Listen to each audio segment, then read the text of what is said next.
បាច់រើមលយមែនទេបងទាំងអស់គ្នា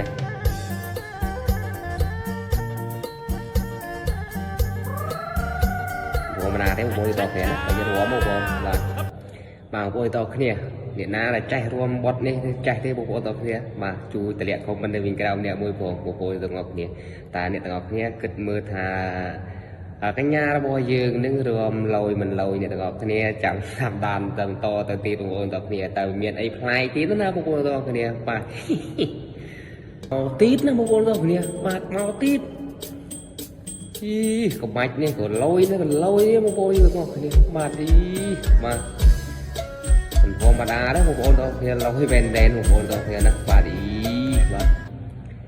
បាទមកទៀតបងប្អូនទាំងអស់គ្នាបាទឃើញតែគាត់តំណងរួមបងប្អូនទាំងអស់គ្នាដែលអ្នកណាទាំងអស់គ្នាដែលចេះរួមទេបងប្អូនទាំងគ្នាណាបាទជួយខមមិននៅក្រៅអ្នកមួយផងបងប្អូនទាំងគ្នាបាទពិសេសមែនតែបងប្អូនទាំងគ្នាតើទៀតយើងលោកប្រុសទោះបីជាស្អាតសង្ហាយ៉ាងណាក៏រស់ដោយសារបើដោះមនុស្សស្រីដែរ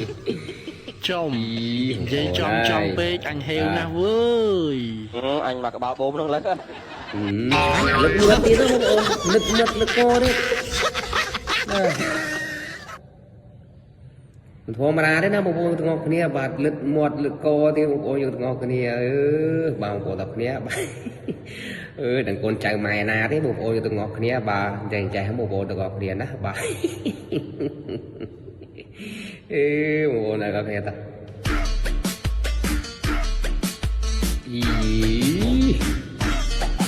ក៏បាច់ចេះទៀតបងប្អូនមក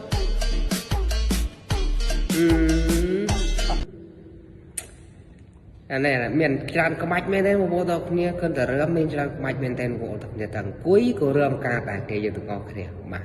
ជួយតាមដានមើលមែនទេបាទក៏ទាំងអង្គុយបងប្អូនទាំងគ្នាក៏រួមចេញដែរណាបងប្អូនបាទធំតាសាតែម្ដងបងប្អូនយើងទាំងអស់គ្នាបាទខ្ញុំចង់ប្រាប់ថាចេះស្លាញ់ខ្ញុំស្លាញ់បានប៉ុន្តែខ្ញុំខកអន្តភាពថា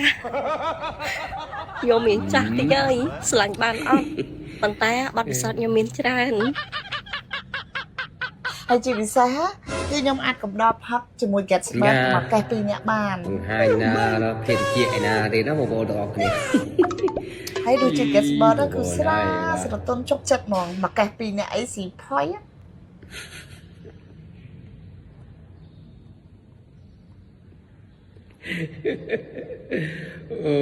អូយើងទាំងអស់គ្នាបាទមានទាំងភេទជាមានទាំងអីបងប្អូនយើងទាំងអស់គ្នាបាទបងប្អូនទាំងអស់គ្នាបាទឆ្លាញ់គាត់ឆ្លាញ់បានបងប្អូនយើងទាំងអស់គ្នាណាបាទឆ្លាញ់បានបងប្អូនទាំងអស់គ្នាបាទគាត់អត់មានថាអីទេបងប្អូនទាំងអស់គ្នាឆ្លាញ់គាត់ឆ្លាញ់បានបងប្អូនទាំងអស់គ្នាណាបាទ